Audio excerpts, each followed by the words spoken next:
What's happening in the world right now coming up on NTD News. First, our top stories.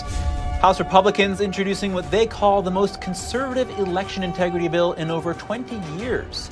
However, Democrats are strongly opposing the bill. We show you what the two sides have to say. Former President Trump is seeking a delay in the trial over classified documents. His attorneys explain why. Senate leaders debate if Congress can or even should regulate the U.S. Supreme Court. Democrats are dissatisfied with recent Supreme Court decisions. Western leaders gathering at the NATO summit in Lithuania. President Biden reacts to Turkey's U-turn on letting Sweden join NATO.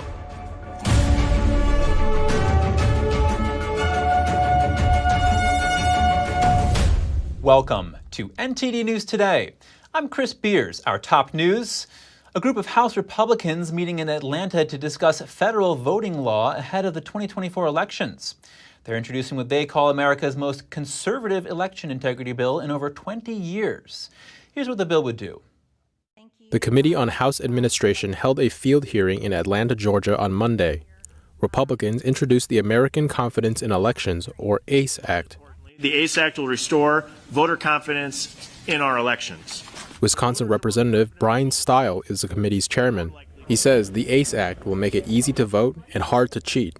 If passed, the bill would require a photo ID to cast a federal election ballot, bar non-citizens from voting, require annual maintenance of voter rolls, and more. Fighting for election integrity is important, and we're prepared to win. The ACE Act is House Republicans' key election integrity bill. House Republicans chose Georgia to officially introduce the bill to show solidarity with a controversial state voter law Georgia passed in 2021. Democrats at the time made allegations of racism and voter suppression. The backlash went so far that Major League Baseball moved its All-Star game from Atlanta. That cost the local economy over $100 million, according to some reports. At Monday's hearing, Democratic Congressman Joseph Morelli criticized the proposed ACE Act. He says Georgia's voting law from 2021 negatively affected voter turnout among minorities during the 2022 election. There was a dramatic difference in race, nearly 9% higher voter turnout among white voters than non-white, and that is higher than any general election disparity in the past decade. He says the ACE Act will have a similar effect. However, even if the bill passes the GOP-controlled House, it'll most likely fail in the Democrat-held Senate or on the president's desk. Lawyers for former President Trump have asked the court to postpone the trial for the documents case against him. In a filing Monday night, the attorneys cited the upcoming election as a reason to delay the trial. They said proceeding to trial while leading up to a presidential election will create extraordinary challenges in the jury selection process. They added, quote, "The court should therefore withdraw the current order setting trial and postpone any consideration of a new trial date." The Justice Department is asking for a trial in mid-December. A diplomatic win for President Biden as Turkey drops its refusal to let Sweden join NATO. Joining us now is NTD's White House correspondent Iris Tao. She's in Lithuania's capital, where NATO leaders are gathering today. Iris, what's the latest development there? So the NATO summit here in Vilnius, Lithuania, kicked off today on a relatively positive note. And Turkey last night made a sudden U-turn by now agreeing to support Sweden's bid to join NATO. And that, of course, solves a major headache for both NATO and Sweden, which are trying to strengthen their defense against Russia. But this development only comes after intense lobbying by Western leaders, including President Biden, who last week hosted the Swedish Prime Minister at the White House and just yesterday called the Turkish president. And today, while at the NATO summit, President Biden says he looks forward to an expanded alliance. First time that NATO leaders will meet 31 together, and looking forward to meeting very soon with 32 members, with the addition of Sweden. And the White House at a press conference this morning in Vilnius says that it's now going to move forward with F-16 sales to Turkey, but also stresses that it's not part of any deal. President Biden has been clear and unequivocal for months that he supported the transfer of F-16s to Turkey, that this is in our national interests, and he intends to move forward with that transfer in consultation with Congress. And all this comes as another country, Ukraine, also wants to join NATO. But President Biden made clear last weekend that this would not be the right time, as doing so would mean that the entire NATO would be pulled into the war with Russia. But today the White House added this. Ukraine has further steps to take along its reform path, but allies will send a united positive signal on Ukraine's path to future membership in the alliance. And President Biden is set to meet with Ukrainian President Volodymyr Zelensky on Wednesday on the sidelines of the two-day NATO summit. And in that evening, President Biden is set to make a major speech about America's position on the world stage. As world leaders gather in Lithuania, Ukrainian soldiers on the front line are calling on NATO to invite Kyiv in. They warn it may be the only way to end war with Russia once and for all.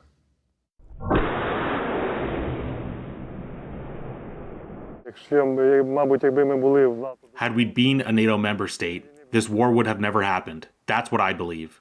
Therefore, in the future, after we win, I hope we will join NATO. Ukraine's forces have made some headway in their summer counteroffensive, although the gains are slow and smaller than many had hoped for. Povar, an infantryman who only gave his call sign, admits the Russians are well dug in. But he says his unit had recently captured a village on the southeastern part of Ukraine's front line. NATO itself should want the Ukrainian army to be part of its alliance. They have seen what kind of men we are, what kind of people we are, and what we are capable of. President Volodymyr Zelensky concedes that Ukraine will probably not be allowed into the alliance while the war with Russia is raging. Kyiv sees membership as the ultimate deterrent against Russia attacking Ukraine again. That feeling is shared on the front lines.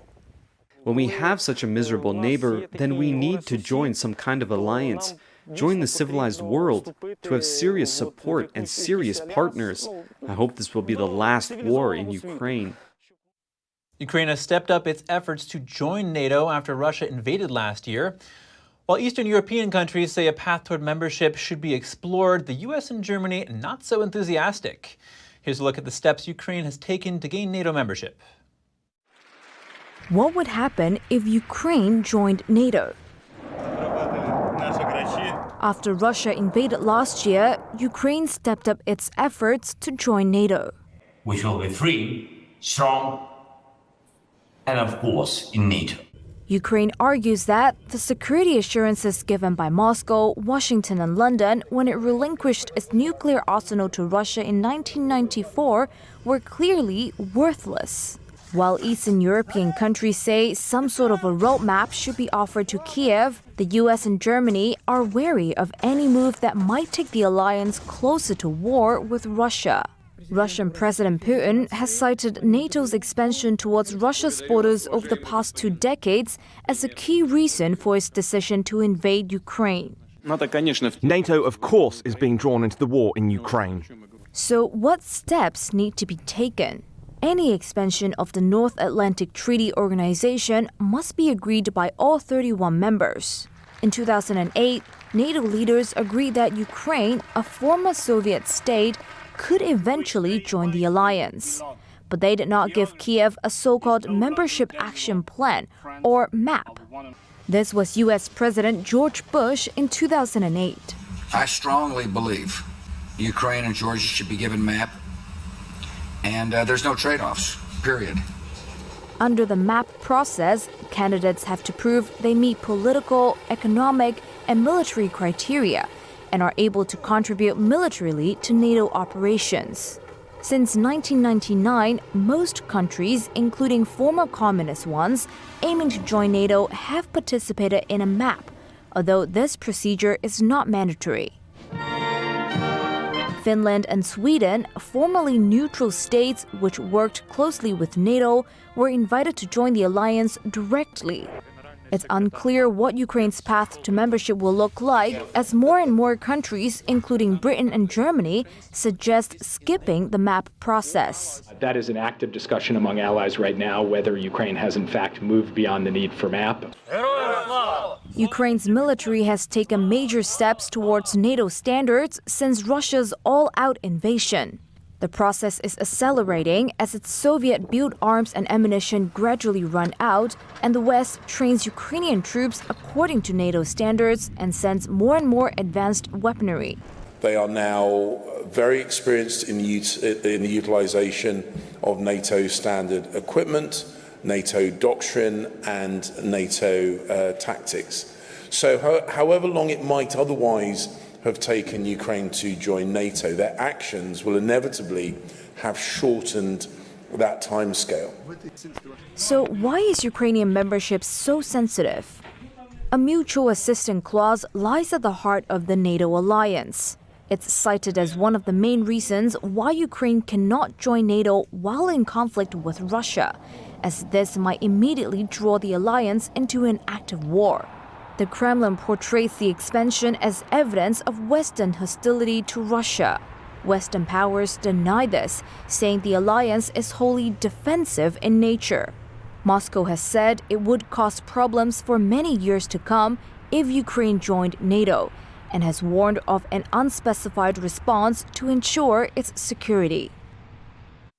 To explore more about the NATO summit, Sweden's upcoming membership, and Ukraine's bid, I spoke with Colonel John Mills, former director of cybersecurity policy at the DoD.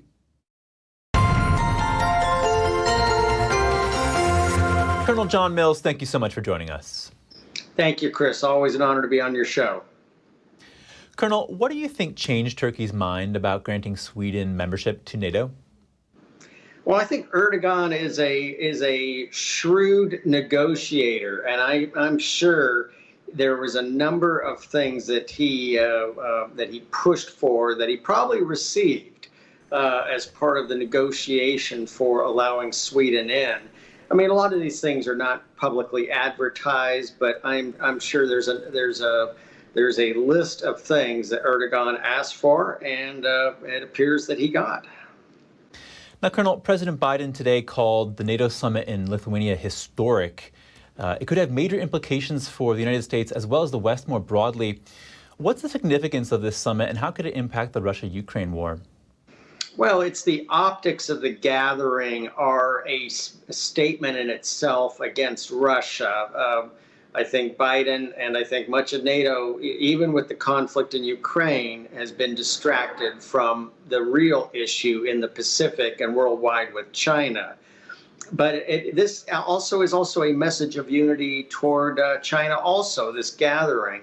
I think the challenge is expectations and any kind of the discussion of possible Ukrainian membership in NATO I think could be potentially counterproductive. Ukraine has been lobbying to join NATO ahead of the summit for a while now. What would it mean if Ukraine actually does join NATO? Well, see, this is the challenge. It would cross a Russian red line. And we've been very reticent, Obama, Trump, even Biden, reticent about NATO membership. I'm not clear on whether there's been a change in the Biden administration policy on this. Russia has made it clear that is a red line, and I'm not taking sides on this. I'm nonpartisan and agnostic. It is an advance forward that could be perceived as provocative by Russia, and is it necessary? I am not taking sides in the conflict in any way. We want to provide Ukraine with arms so they can defend themselves and make it an equivalent or fair fight. This is a big step forward if that's what's going on. Now, if Russia was provoked, you know, they have a huge nuclear arsenal, the largest in the world. You know, people are really concerned about how Ukraine joining NATO, as well as Sweden and Finland joining NATO, could provoke Russia. What do you think about that? Well, I think that's it. It is Putin has been clear that is a red line for meaning do not cross this. So that would be quite provocative. Right now, we are undergunned in the nuclear arena. We're slightly smaller on strategic warheads, roughly 1,450 deployed versus Russia's roughly 1,600. But there is effectively no treaties in effect at this point in time. Russia is withdrawn, so there are no treaties on nuclear weapons in this world that people are really following. There are non-proliferation treaties. We need to be realistic. People are just not following these treaties. And so it's of grave concern. Russia has moved nuclear weapons into Belarus. Why? It gives the appearance of they've redeployed nuclear weapons. It's also great from a targeting perspective. So if those nukes are attacked, the Russians don't have to worry about their terrain and turf being attacked. It's Belarus that takes the pain of a counterstrike. Colonel John Mills, thank you so much for your time.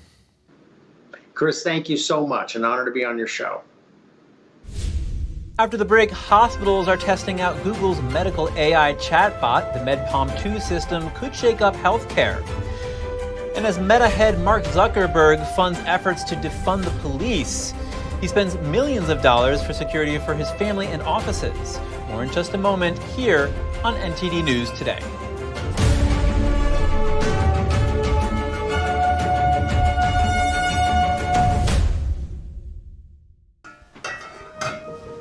Hey, I told you enough of that. But look, this is different. It's Ganjin World.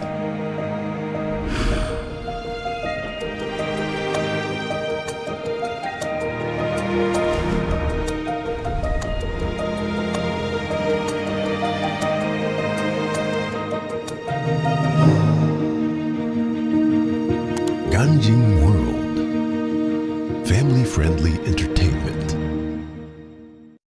It's just clear as day. The media, whether it's broadcast, cable, or print media, has become extremely biased. And I started looking online for alternative ways to get information. And I saw an ad for a free trial. And I looked at it and I said, Epoch Times. I mean, come on, this is end of days type of stuff. I mean, what are they going to be talking about here? And I said, well, it's a free trial. Let me dig in. Is it giving me both sides? Is it giving me an objective point of view here? I have looked for opportunities to see where they might be biased, and I don't find it. It has given me a level of trust in media that I didn't think I'd ever get back. I love the Epoch Times because it has renewed my faith in the idea that a reliable, responsible, non-biased source of information is available. And I can say that I love it because of that.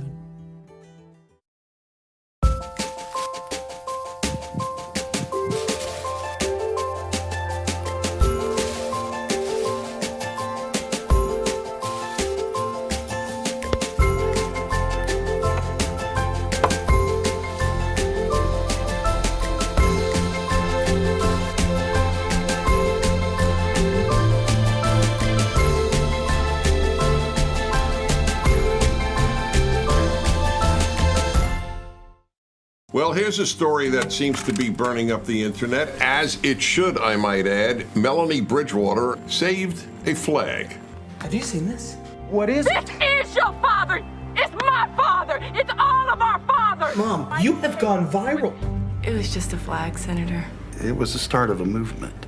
This journal is his, as is the harmonica, which is not really a musical instrument at all, but a time machine. With 90% of the voting locations reporting in, we can safely call the Clintonville mayoral election. They made me the mayor, Dad. The federal government has become a haven of career politicians who lust after power and wealth, and I believe that there is a plan in place that will declare the U.S. Constitution null and void.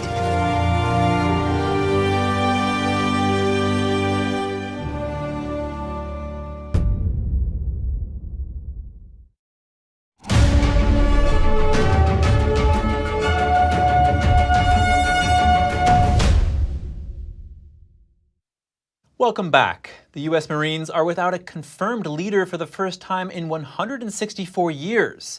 That's after Marine Corps Commandant General David Berger's retirement. I believe that the Marine Corps is in good hands now with General Smith. But Chairman Reed and the Democrats are so concerned Let's vote. That's all I keep asking for. Let's vote on these nominees. The Marines still have Assistant Commandant General Eric Smith, but the Pentagon is blaming Senator Tuberville for blocking the official confirmation of Smith, along with more than 250 fast-tracked military promotions. Tuberville says he will continue to block them due to the military's abortion policy. Under the new policy, the Pentagon pays for time off and travel for military members to get an abortion if the procedure is not legal in the state where they are stationed. Tuberville says once the policy is changed, he will allow the promotions to go through. The Pentagon has said Tuberville is causing a national security concern. There are other ways the Senate can move the nominations forward if they choose to use alternative routes. U.S. military readiness is in, quote, serious trouble, according to retired U.S. Navy officer Lieutenant Stephen Rogers. It's not just that the Marine Corps is without leadership, the Air Force is cutting bonuses, and there's talk of low munitions in the U.S. What's going on here? I spoke with Lieutenant Rogers to find out.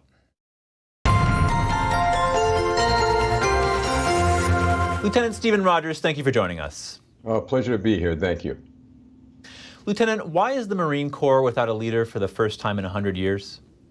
I would say for the first time in 100 years, our government, and particularly in this case the Congress, is using the military as pawns to get other legislation addressed. Now look, Senator Tuberville, I believe he's the individual blocking this over an abortion issue. I support the senator's policy on abortion, but what I do not support, and I believe most Americans do not support, is to link that to the promotion of a commandant of the U.S. Marines, which, by the way, Chris, is having a ripple effect in every rank in the United States Marines, and as well as a very negative effect on the morale and welfare of our troops. And to the sky, the Air Force is suspending personnel moves and bonuses until next year. Is this unusual? Well, it's unusual in this respect, and I've spoken to some people in the Air Force who I know. When you're sending billions and billions of dollars to Ukraine, you seem to have enough money to supply them with the weapons that they are requesting in fighting that war. But why don't you have enough money to give bonuses, to give increases? And by the way, Chris, recruitment in the United States military, let alone the Air Force, is extremely low. They can't get people to join.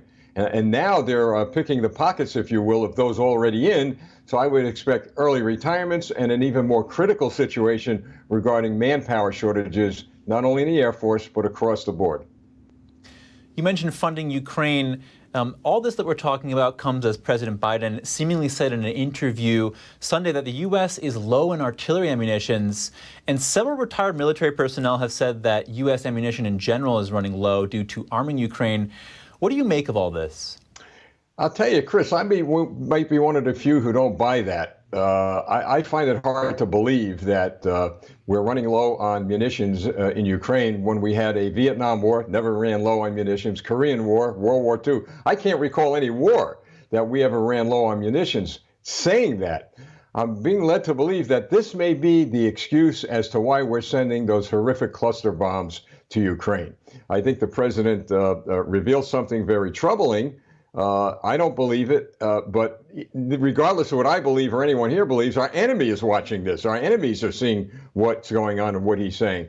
But I don't believe it at this point. Hopefully, Congress likes hearings. Maybe they'll have another hearing about this and get down to the truth. Given all this, what's the overall state of the U.S. military and military readiness right now? Well, I believe readiness is in serious trouble, primarily because of the inability of the U.S. military, at least for the first time in my lifetime, to attract young people into the services. This woke agenda has devastated the military, has destroyed it. I've spoken to military officers as well as those in the enlisted ranks. When I was in, Chris, I wanted to stay in. I made a career out of it. Now we got young kids going in wanting to get out as fast as they could. So it's having a very, very bad effect. The leadership of the U.S. military has been very, very poor. And look, I believe that whoever becomes president of the United States, first thing they got to do is clean house, get rid of that entire Joint Chiefs of Staff, replace the leadership teams in the military from the Joint Chiefs all the way down to the ranks. Lieutenant Stephen Rogers, thank you again for your time. Chris, thank you very much. From the military to the justice system, Senate leaders from both parties gave opposing views on whether or not Congress should step in and try to regulate the Supreme Court. Sadly, Americans' faith in the judiciary is at an all-time low after the extreme MAGA right captured the Supreme Court.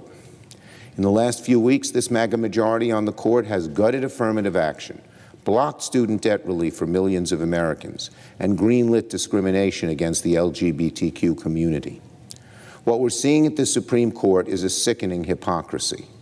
Congress has clear authority to oversee the federal judiciary, and that includes making sure that the highest court in the land is held to equally high ethical standards.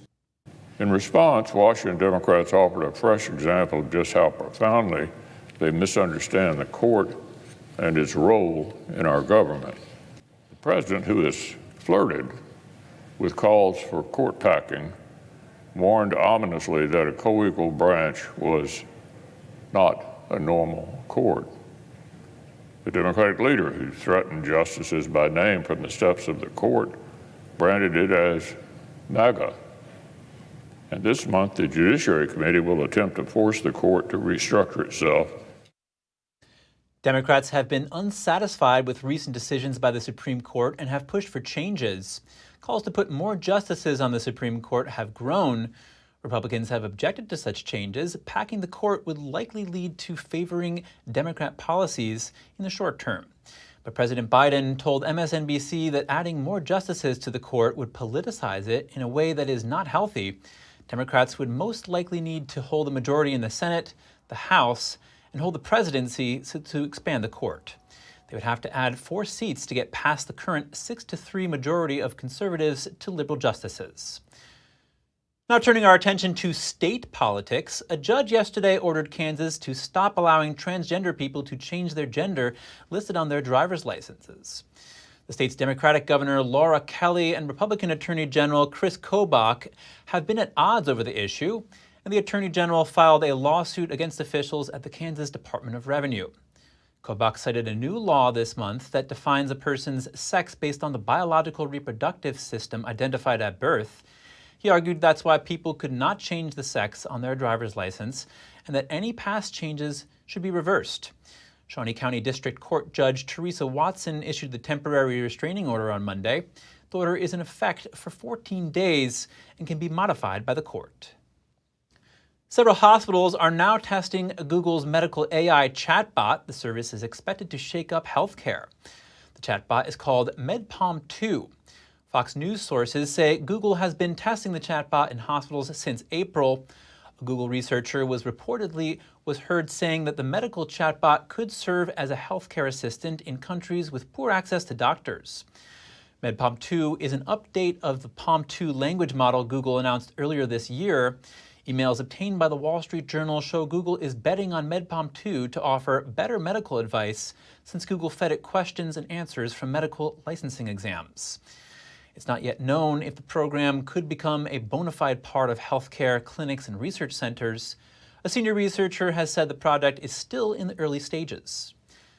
Social media giant Meta, owner of Facebook and Instagram, plans to label government-affiliated accounts on its new Twitter-like platform, Threads. A Meta executive revealed the plan during an Australian inquiry on foreign interference on Tuesday. The disclosure comes less than a week after Meta launched Threads. The site is widely seen as similar to Twitter. Speaking at the Senate inquiry, Meta's head of public policy for Australia said the company was concerned by an Australian proposal. It would give Australia's media regulator the power to fine social media companies over misinformation. Twitter decided earlier this year to stop labeling government-affiliated accounts.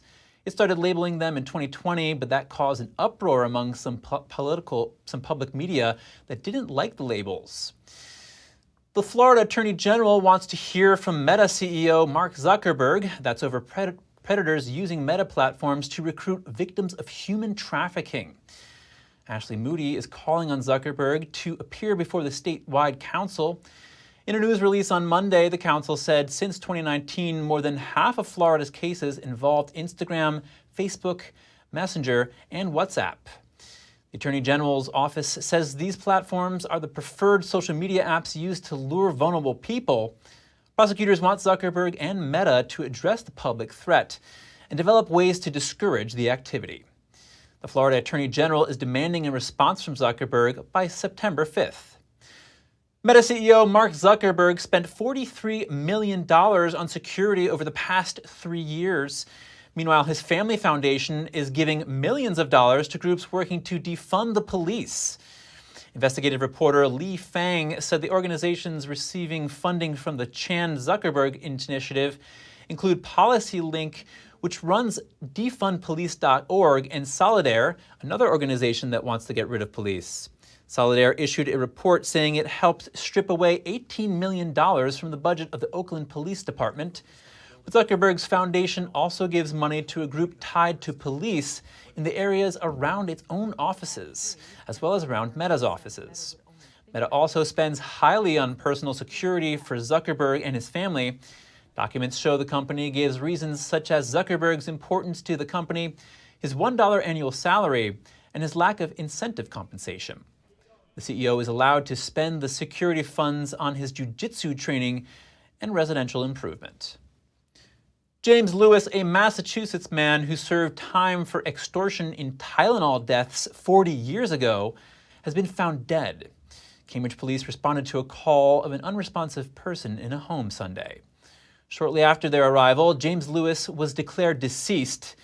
In 1982, Lewis sent Johnson & Johnson a letter vowing to stop the deaths by poisoned Tylenol if the company gave him a $1 million payout. He was referring to 7 Chicago area killings that were caused by extra-strength Tylenol capsules that were laced with potassium cyanide. Lewis was jailed for extortion. No one has ever been charged in the killings. Ever been behind on paying your credit card bills on time? Then you likely have incurred late fees that can take a serious bite out of your wallet. The federal government is trying to change that to make it less painful for consumers. The Consumer Financial Protection Bureau has proposed new rules. It's proposing to slash late fees for an average of $41 to $8 per violation. The 100% minimum payment requirement companies can charge would also be reduced to 25%. Consumers would also have a 15-day grace period for people paying late. The banking industry opposes the changes. Bankers say the changes would hurt the industry's bottom line.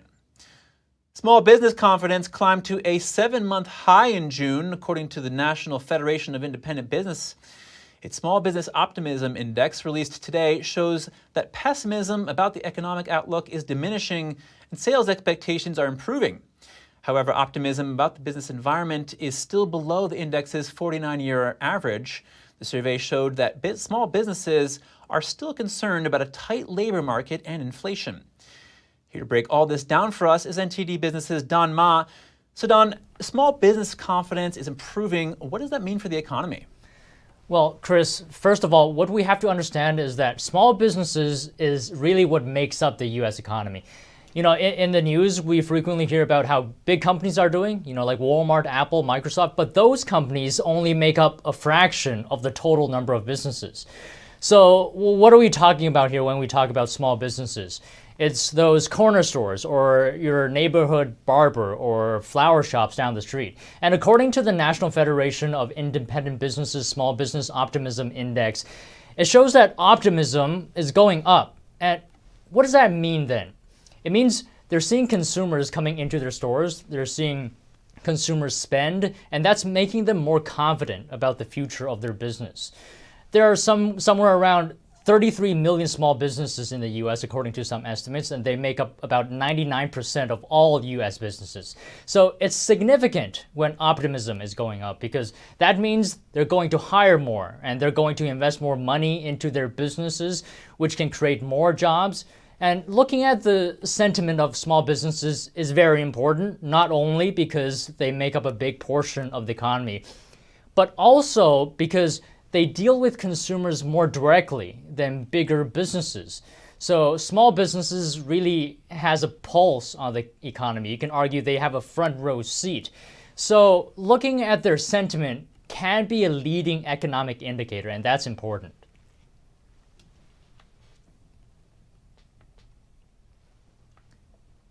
Major U.S. banks are set to report the biggest jump in loan losses since the COVID-19 pandemic. This is as rising interest rates put mounting pressure on borrowers across the country. America's top lenders are expected to release their second quarterly earnings reports. That's financial institutions like JP Morgan, Wells Fargo, Citigroup, and BlackRock. Credit cards are a big source of loan losses for the big six for the quarter. Bank analysts predict that JP Morgan will write off a total of $1.1 billion in unpaid credit card payments, up from the $600 million in the same period in 2022. Commercial real estate loans are also hurting the industry as landlords face reduced payments for office space, as remote and hybrid work continues to keep occupancy rates historically low. Wells Fargo, which had the largest exposure to commercial property market, told investors in July that it suffered an additional $1 billion in loan loss provisions to cover potential losses, mainly in the office market. Bank of America on Tuesday agreed to pay $250 million in fines and compensation. This is to settle claims that the bank systematically double-charged customers with fees and withheld promised credit card perks and opened accounts without customer authorization. Bank of America agreed to pay $100 million in restitution to harmed consumers and another $150 million in civil penalties. The Consumer Financial Protection Bureau said that Bank of America reaped hundreds of millions of dollars by charging multiple fees to customers who did not have enough funds in their accounts from February 2018 until February 2022. The Bureau has launched a crackdown on a range of so-called junk fees, including overdraft and non-sufficient fund fees. It says lenders unfairly charge customers for banking services. Coming up, U.S. lawmakers visit Minnesota to hear about the impact of America's trade on policies on agriculture and critical supply chains. And we take a look at the WHO's One Health approach. Some are calling it a Trojan horse for the CCP. That story after the break.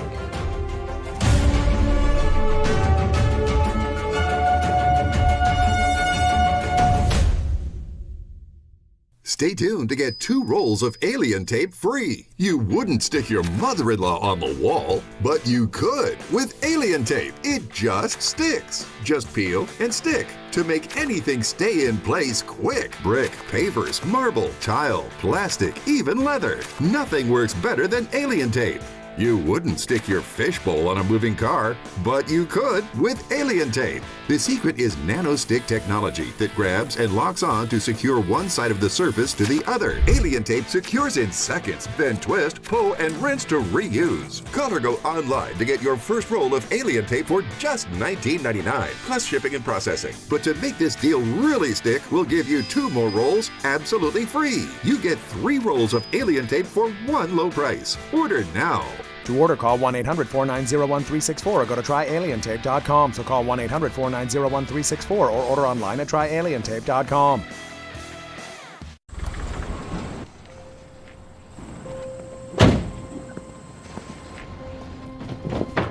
Dad, they took over my bedroom. Come on, come on. Okay, Dad. 1, 2, 3.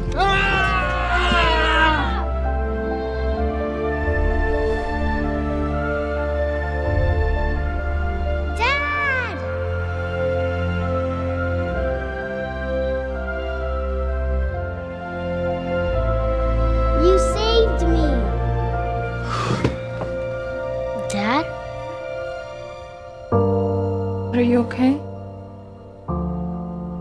I'm fine, dear.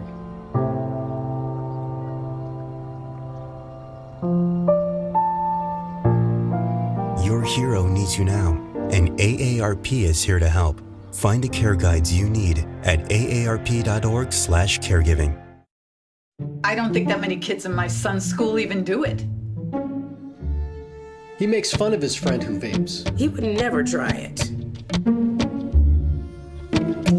She's into soccer. She's on the honor roll. She's just not the type. No way. No way. No way. No way, my kid would never vape.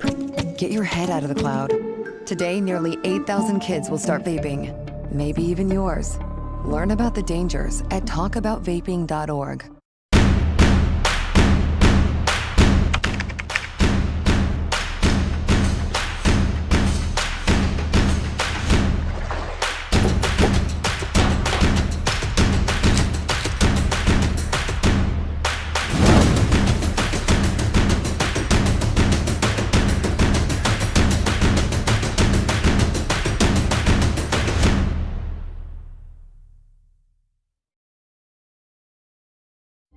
Tonight, hope prevails in times of adversity. Dr. A.R. Bernard provides a voice of faith in seeking common ground for America's common good.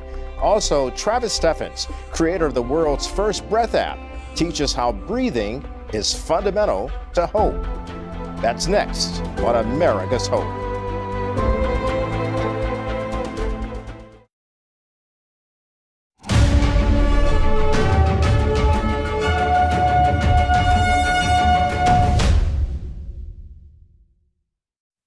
Thanks for staying with us. On Monday afternoon, the U.S. House Committee on Ways and Means held its fifth field hearing in Kimball, Minnesota. The hearing was focused on learning from local communities about the impact of America's trade policies on agriculture and critical supply chains. Let's take a look. Representatives from Minnesota's farmers, ranchers, and mining communities testified before the committee. Don Schiffelbein, a cattle producer, raised his concern about policies made by lawmakers without agriculture knowledge. Prop 12 from California is a perfect example of people 3 generations removed from agriculture dictating how livestock should be raised. This short-sighted legislation not only hurts the manner in which livestock are raised, but will substantially increase the cost of food. Proposition 12 regulates the space standard for housing farm animals. It prohibits farm owners from knowingly selling farm animals raised cruelly. Brett Vode, owner of Dorridge Dairy, says trade agreements failed to protect American farmers' interests. Canada has continued to fall short of their commitments to the United States, failing to uphold its USMCA dairy tariff quota obligations by providing preferential treatment to their domestic producers. Gary Vertish, president of the Minnesota Farmers Union, highlights the impact of corporate consolidation on the agriculture and food system. Our farm and food system have become highly consolidated, with a small handful of companies controlling the inputs farmers rely upon, along with the markets we need to access to sell our products. The rise of these highly consolidated middlemen is a key reason that farmers' share of each dollar spent on food has declined from 50% in 1952 to just 14% in 2021, the lowest on record. Tom Bark, a minerals expert, says the Biden administration has blocked domestic mining, which could provide a large supply of critical minerals for the clean energy transition. It's no secret that China has a monopoly on many of the world's critical mineral supply chains. We must act now to accelerate our investment in mining capacity here in the U.S. Our critical mineral supply chains will become even more jeopardized than they already are. The witnesses also discussed the need for immigration reform to ease farm labor shortage and create new markets for American agricultural products. Reporting by Angela Moy, NTD News. The WHO's One Health plan is billed as a comprehensive way to respond to global health threats, such as the COVID-19 pandemic. But is there more to it than that? NTD's Daniel Monahan speaks with intelligence analyst Brian O'Shea. One Health is defined by the World Health Organization as an integrated, unifying approach to balance and optimize the health of people, animals, and the environment. But intelligence analyst Brian O'Shea says its mission has changed over the last 20 years. It's been morphing into this almost like a Trojan horse to bring in a whole new form of governance across all the member countries. Not only lays out your approach to health as a country, but it also lays out how you should invest your money, how you should raise your food, how you should use your land. O'Shea says One Health is the governance that is built into the pandemic treaty at the WHO, which will be voted on next year. That treaty would unify the response of the U.S. and other countries during a health emergency. O'Shea is wary of what he sees as China's outsized influence in the WHO. Dr. Tedros, the director of the WHO, can simply snap his fingers, say there's a global health emergency or a new pandemic, and everyone falls under the treaty, they get locked down, whatever he wants, but you fall under these One Health rules, which again are at the core of the pandemic treaty. The pandemic treaty also contains guidelines for combating so-called false or misleading information during a disease outbreak. One Health facilities already exist throughout the U.S. O'Shea says if a pandemic is declared, such institutions would activate like sleeper agents and start following the One Health initiatives. According to O'Shea, one serious danger lies in One Health's control over biosafety level 4 laboratories. He wonders how people would know if a future pandemic is real or not when control of the labs would be subjugated to One Health. The intelligence analyst believes that this is all part of a Chinese Communist Party plan, alluding to a book written in 1999 by two Chinese army colonels called Unrestricted Warfare. The book says that everything is a battlefield and everyone is a target and describes unconventional tactics to hobble an enemy. Illicit narcotic warfare. Flood a country with a highly addictive, illegal narcotic that will overwhelm their public health system. Well, fentanyl, the two main ingredients, come from Wuhan. O'Shea says another such tactic is to create 4 enemies for your enemy or employ cultural warfare, where you convince a country's youth or their very impressionable population to hate their country. More of the hating America, trying to change the history, tearing down the statues, tearing down the history. I mean, this is all right out of the not only the Unrestricted Warfare Handbook, but also out of the Cultural Revolution that happened in China in the 60s and the early 70s. O'Shea says it's communities that make a nation strong. He is calling on people to get off their computers and to go out and form bonds with their neighbors. The intelligence analyst says patriotism is one of the key elements of security and national defense, and that a people committed to defend what is theirs is tough to conquer. Daniel Monahan, NTD News. And if you have any news tips or feedback for the show, don't hesitate to email us at news.today@ntd.com. Still to come, gray whales in a Mexican lagoon love to approach people's boats. A rare sight elsewhere. What prompts this interaction? And a critically acclaimed...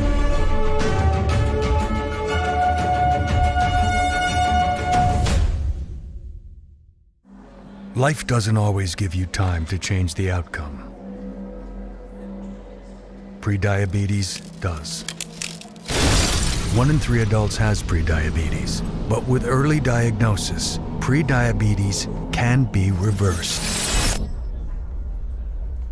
And you can change the outcome. Take the 1-minute prediabetes risk test today. Go to doihaveprediabetes.org. What if you could whiten your teeth by simply brushing your teeth? Now you can with Smile Actives, the teeth whitening breakthrough that safely gets your teeth white and keeps them white every day, just by brushing your teeth. I never thought that whitening my teeth could be so easy. I just put the gel on the brush, the toothpaste on it, brush, and I can see my white teeth. Simply add Smile Actives to any toothpaste and our patented PolyClean technology activates into a powerful microfoam that penetrates into the enamel surface to safely lift and remove stains. You need a simple way to whiten your teeth. Without strips, without trays, without going to the dentist. And it was about time that a product was developed that you would be able to do that with just brushing. And now, Smile Actives is even better with new Pro Whitening Gel with 33% greater whitening power, clinically shown to whiten teeth faster, up to 8 shades. 100% of users saw whiter teeth. On food stains, coffee and wine stains, even on veneers, crowns, and dentures. I eat the blueberries, I drink the coffee, and I know that Smile Actives will keep my teeth white every day. If you could use something so easy like Smile Actives to take yellow teeth to white teeth, why wouldn't you? Why spend hundreds of dollars for whitening treatments at the dentist when now you can whiten your teeth with new Smile Actives Pro Whitening Gel every time you brush your teeth? Call or go to smileactives.com and for a limited time get new Pro Whitening Gel for just $24.95. Order in the next 5 minutes and buy one get one absolutely free for just $24.95. That's 2 for 1 and save 58%. We'll even include free shipping. Get your teeth whiter guaranteed or return it within 60 days for your money back. I smile every day now. The difference is literally night and day. So now I'm always smiling, always choosing, because now my teeth are much whiter. This offer is not available in stores, so call or click now before the special buy one get one free offer goes away. Anyone who's ever sold a home will tell you it's really hard. And it's one of the biggest financial decisions you'll ever make. That's why who you work with matters. Together with HomeLight, we take care of every detail.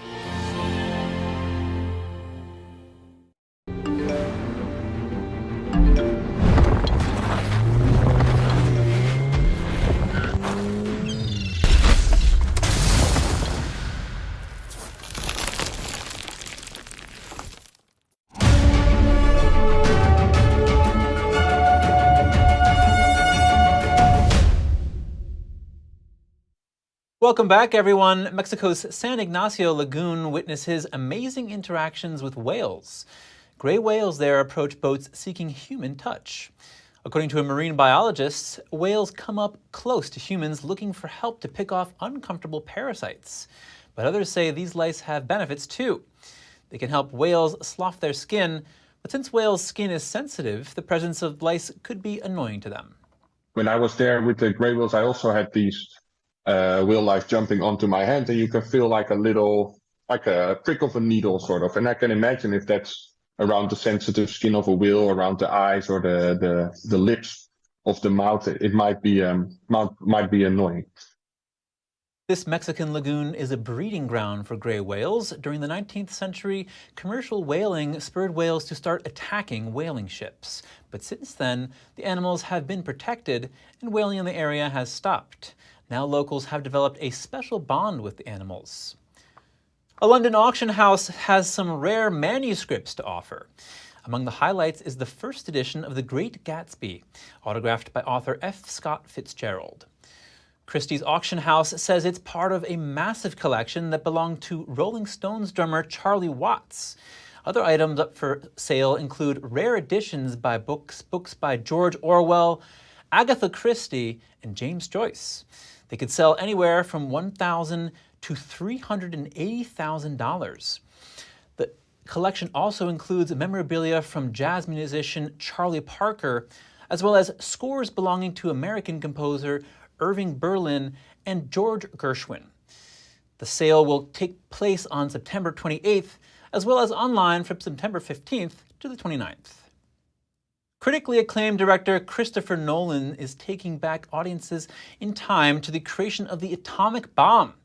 NTD's Andrew Thomas has more on the man who oversaw the lab and in his own words became Death, Destroyer of Worlds. I think that idea of the pursuit of advancement, but at what cost, And yes, did this man create something to destroy? With Chris's film is that there's no monitors. You don't see. I hadn't seen a frame of the film until the first trailer, I think. And then I eventually got to see the film, and that actually is a far more satisfying experience. The bomb was subsequently used in Hiroshima and Nagasaki in an effort to end World War II. The film forces you into this kind of 3-hour contemplation that flies by because of the mastery of the filmmaking. But after it, and tell me if you felt this way, I was kind of like, I got some thinking to do. Nolan is known for his conceptual narratives and visual style in films like Inception and Tenet. I just thought to take the audience there, to be there in that room with these people as they had to make these horrifying decisions that have defined the world we now live in. What a remarkable, dramatic event to bring the audience to. Oppenheimer is set to hit theaters July 21st. Andrew Thomas, NTD News. Tom Cruise attended the Mission Impossible 7 world premiere in New York. The much-anticipated release was delayed last year due to the COVID-19 pandemic response. Cruise signed autographs and posed for photographs with fans alongside co-stars Haley Atwell, Simon Pegg, and Rebecca Ferguson. The 60-year-old famously does most of his own stunts, and the film includes one of his most dangerous to date, riding a motorcycle off a mountain cliff, free-falling and parachuting down to safety. Cruise and part 2 of the film is around 40% done and due out next summer. Thank you for tuning in today. I'm Chris Beers.